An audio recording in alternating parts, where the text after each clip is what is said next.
白と黄色と緑っていうね、なんか和風カクテルなんて言われたりもしますかね。白子を、こう海苔で巻いて、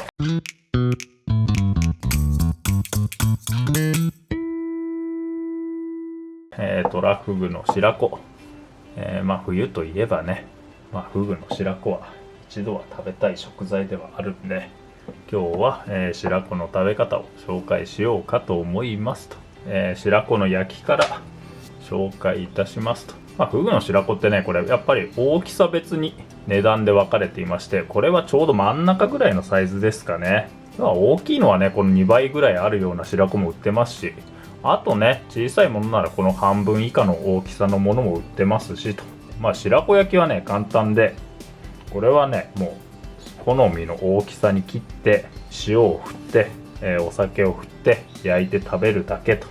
なんとなくね、これ触るとプルプルしているので、このね、切ると中がこうとろけて出てきそうな気がするんですけれど、これはね、包丁で切っても意外と中はしっかりしていますんで、好きな大きさに切って、あとは塩を振って焼くだけと。白子はね、意外と塩が効きづらいんですけれど、言うて高いものなので、塩を振りすぎて、しょっぱくて食べられないということがないように、だから焼き魚より気持ち強めぐらいのね感覚で、塩を振ればいいんではないかと。塩を表面に振ったらひっくり返して、裏面にも、軽く塩を振ってと、このままね10分ほど置いて、塩を中に入れるとともに身の水分を軽く抜いていきますと。最初にね、これ焼きを紹介するんですけれど、まだまだ残りがいっぱいありますので、残りはね、天ぷらと、白子ってね、これおでんみたくね、だしで煮込んでも美味しいので、おでんじゃないですけど、白子の煮込みの作り方と、もう一つ白子酒と、熱燗にね白子を溶いた白子酒というものがありますんで、焼き、天ぷら、おでん、あと白子酒と、今日は4種類紹介しようかと思いますと。10分ほど経ちますと、こういった形でね塩が馴染んで、全体に水分が浮いてくると思いますので、ここでね一度ペーパーでこの浮いてきた水分を拭き取りますと。この後にね、酒塩に白子を一度くぐらせて焼いていきますと。酒塩というのはこれね、お酒に、お塩を溶いたものと。白子の場合はね塩が効きづらいので、ここのね酒塩は若干ね強めに塩を入れて、濃いめの酒塩を、なじませて、それから焼いていきますと。塩加減の目安としては、海水程度を目安に酒塩を作って、そこにね、白子をくぐらせて、あとは焼くだけと。焼くのはね、理想は炭火ではあるんですけれど、家庭用のねオーブンでしたら下にアルミホイルか何かを敷いて焼いてくださいと。アルミの上に白子を乗せて、途中で一度白子を返して、焼いてくださいと。表面にさっと焼き色がついたら、あとは盛り付けて食べるだけと。これね、火を入れたフグの白子って非常にねくっつきやすいのと、あと崩れやすい。なのでこれね、途中で一度返す時なんかも箸じゃなくてこうスプーンを使って扱うと比較的ね形が崩れにくいので、そこだけね一つポイントですかね。こういった形でアルミの表面にくっついてしまうんですけれど、もしこのねくっつくのが嫌だったら、焼く前に酒塩をこの表面に、アルミの表面に塗って、返す時にもこの表面にちょっと酒塩を塗りながら焼くと、ほぼほぼねこのアルミにはくっつかずに仕上がりますんで、その辺ね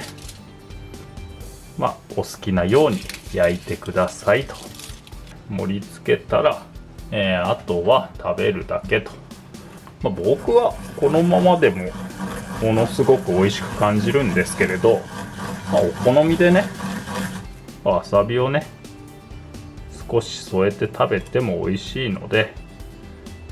この辺はもうお好みでお召し上がりくださいと。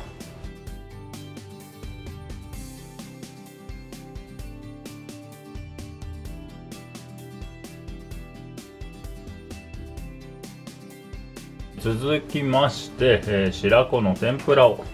作っていこうかと思いますと。白子の天ぷらもね、最初の処理は白子の焼きと一緒でして、こういったね適当な大きさに切って塩を振って水気を拭き取ると。塩振って水気拭き取るシーンはちょっと省略しますね。ここからね、天ぷら揚げていくんですけれど、もう天ぷらの揚げ方は通常の天ぷらと一緒で、薄力粉に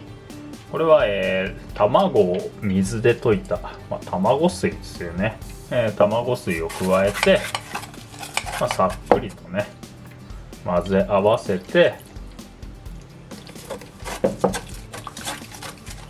これはね打ち粉といって、白子の表面に、薄力粉を合わせて泥にくぐらせて、揚げるだけですと。天ぷらのね揚げ方については天ぷらの揚げ方という動画を、概要欄にね貼っておきますので、そちらを参照していただきたいんですけれど、これね白子の場合は通常より、若干ね衣をこの重めに作った方が、仕上がりが美味しく食べられるのかなと僕は思いますかね。天ぷら揚げる時ってね温度は180度なんて言われるんですけれど、白子に関してはね若干低めの170とか、175とか、それぐらいの温度で、ちょっとね長めに揚げるっていうイメージですかね。で、こういった形でね、油に落として、ゆっくりゆっくり火を入れていくと。この通常の天ぷらも十分美味しいんですけれど、これねちょっと変わり種で、こうね白子を、こう海苔で巻いて、泥にくぐらせて天ぷらにしても美味しいので、こんな天ぷらもあるよというのも、一応ね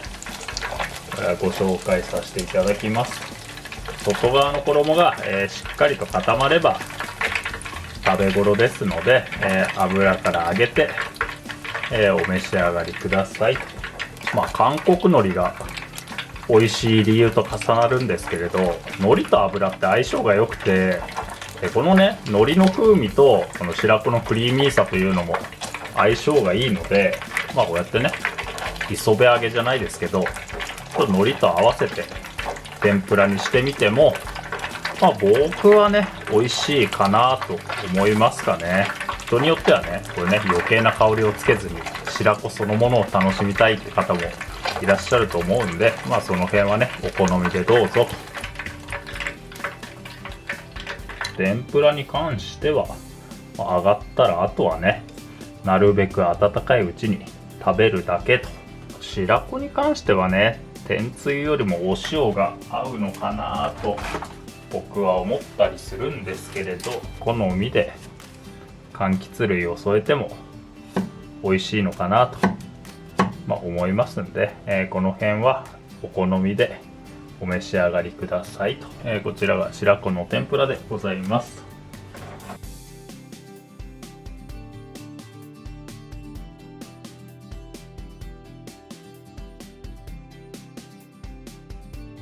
続いては白子のおでんと。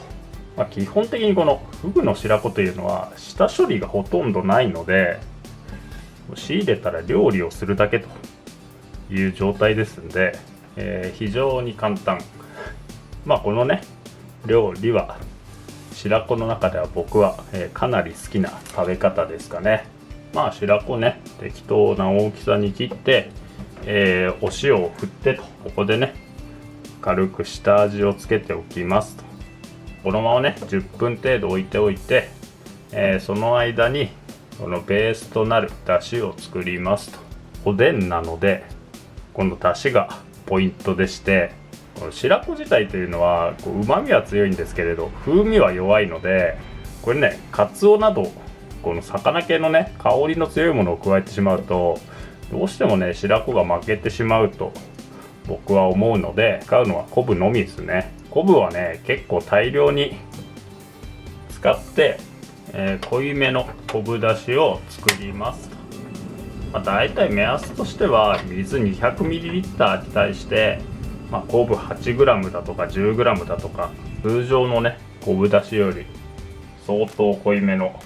昆布だしっていう感じですかね。で理想としてはね一晩だとか昆布を水につけておいてほしいんですけれど、時間がねない方は1時間程度はつけて、それから、火にかけてくださいと。昆布だしを取るときはこれね、このふつふつしてきたタイミングで、沸騰直前ですよね。このタイミングで、昆布を取り出しますと。これねなんで沸かしちゃいけないのかというと、沸かすと昆布のえぐみが出るのと、あとこのね結構粘り成分が水に溶けてしまうんですよね。これでね、昆布だしは取れていますので、ここに味を入れていきますと。これは、お酒ですね。お酒適量、お塩、これも1つまみか2つまみか、だいたいねお吸い物程度を目安に、お塩を入れてください。それと、こちら薄口醤油ですね。薄口醤油は、香り付け程度に数滴垂らして、ここで一度出汁を沸騰させますと。沸騰させるとこのねわずかながらにアクと言えるのかどうかわからない程度に泡が浮いてきますんで、この泡をすくい取りまして、これが先ほどお塩をした白子ですね。表面にね浮いてきたこの水分をペーパーでしっかりと拭き取って、ここに入れますと。これもボコボコ沸かしすぎるとこの白子が破裂して出汁が濁るんですよね。本当に弱火で白子を入れたら、沸かさないようにじっくり弱火で、火を入れていくと。このまま10分ほどねゆっくり白子の中まで火を入れていくと。白子を炊いている間に、添え物用意しようかと思いますと。今回はこれ柚子ですね。柚子はねどう切ってもいいんですけれど、柚子を切る際の注意点はこうやってね皮を厚く剥きすぎるとこの白い薄皮までついてくるじゃないですか。この白い薄皮は結構ね苦みがあるので、もしねこの白い薄皮まで剥いてしまったら、こういった感じで薄皮をへぎ取って黄色い部分だけ使ってくださいと。三角に切ってもいいんですけれど、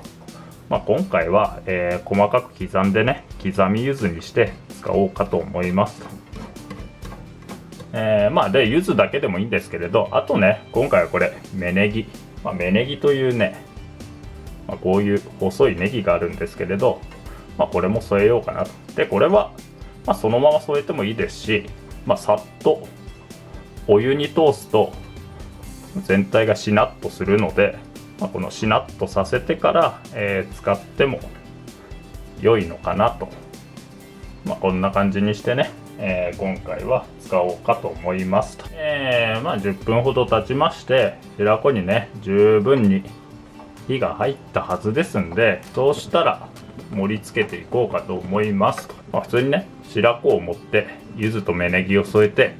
出汁を張るだけでもいいんですけれど、出汁に入れてからまだ10分程度しか経っていないので、どうしてもねこの出汁と白子の絡みが悪いと。そういう時はこのね、白子の出汁を少し別の鍋に取りまして一度沸かして、ここにね水溶きのくず粉でこの出汁にある程度とろみをつけて追事とすると、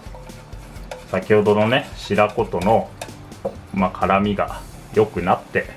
美味しく食べられるんじゃないかと思いますので、一手間加えてもいいんではないかなと。でちなみにね、これくず粉がなければ片栗粉でもいいんですけれど、くず粉の方が透明感があって、あとくず独特の香りもあって、くず粉の方が品よく仕上がるかなという印象ではありますかね。全体にとろみがついたら、あとは器に盛り付けるだけと。で盛り付けはね、これは特に考えることもなく、思いのままに盛り付ければ良いのではないかと思いますので、気の向くままに盛り付ければ綺麗に仕上がるんじゃないかなと。白と黄色と緑っていうね、しっかりと色があるので、深く考えずに盛っても結構ね綺麗に仕上がるのかなと思いますので、白子のおでんというか白子のお吸い物というか完成でございますんで、これはね僕が大好きな食べ方ですんで、ぜひぜひ皆さんも試してみてくださいませと。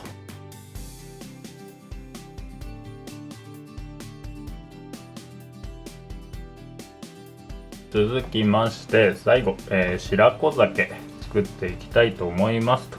適当な大きさに切って白子を裏ごしにかけていきますと。これね、人によっては焼いてから裏ごしにかける人もいたりするので、この辺はね好みで、僕はねこれ生のまま裏ごしにかけてしまうんですけれど、白子の鮮度を見てちょっとね日が経ってそうだったら焼いてから裏ごしにかけた方がいいかとは思いますんで、その辺はおのおの判断してくださいと。このね白子酒に関しては、フグのヒレ酒ってあるじゃないですか。ヒレ酒と並ぶ珍味、おつまみではないんですけれど、料理に近いお酒の飲み方っていうイメージですかね。和風カクテルなんて言われたりもしますかね。白子をお酒で割るなんてもったいないと感じる方もいるかもしれないんですが、これはねかなり美味しい、お酒ですかね。僕の大好きなお酒ですね。こういった形で、裏ごしにかけましたら、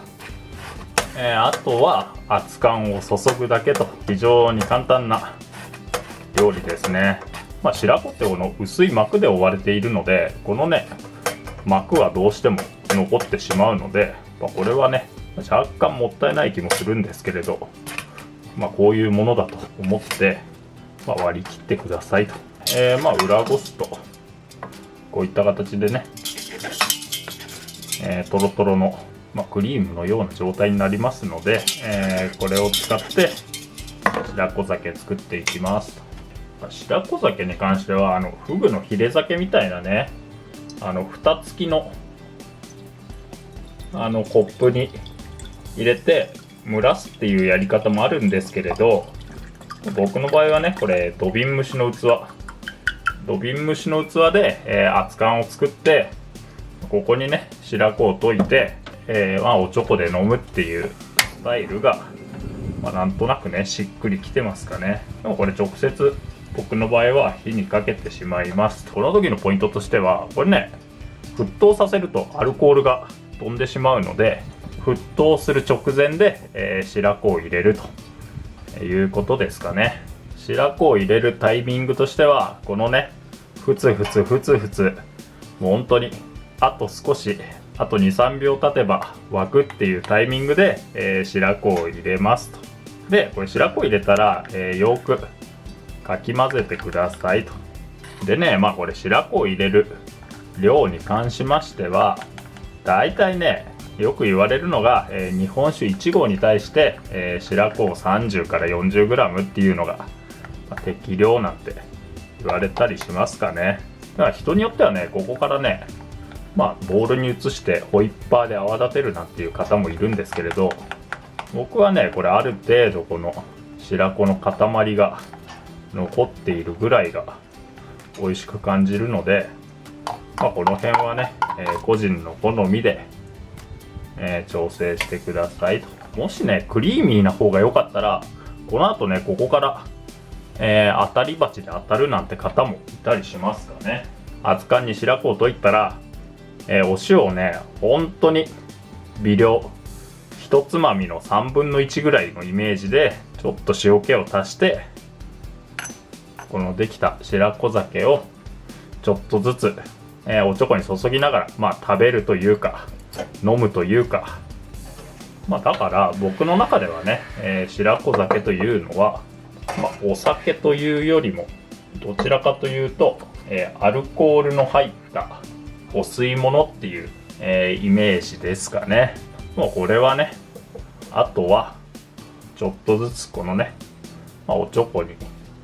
注ぎながら、飲むというか食べると言いますか、楽しむ料理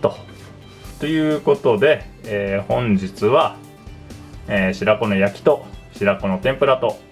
白子のおでんと、あと最後ねこの白子酒と、ご紹介しましたということで以上でございます。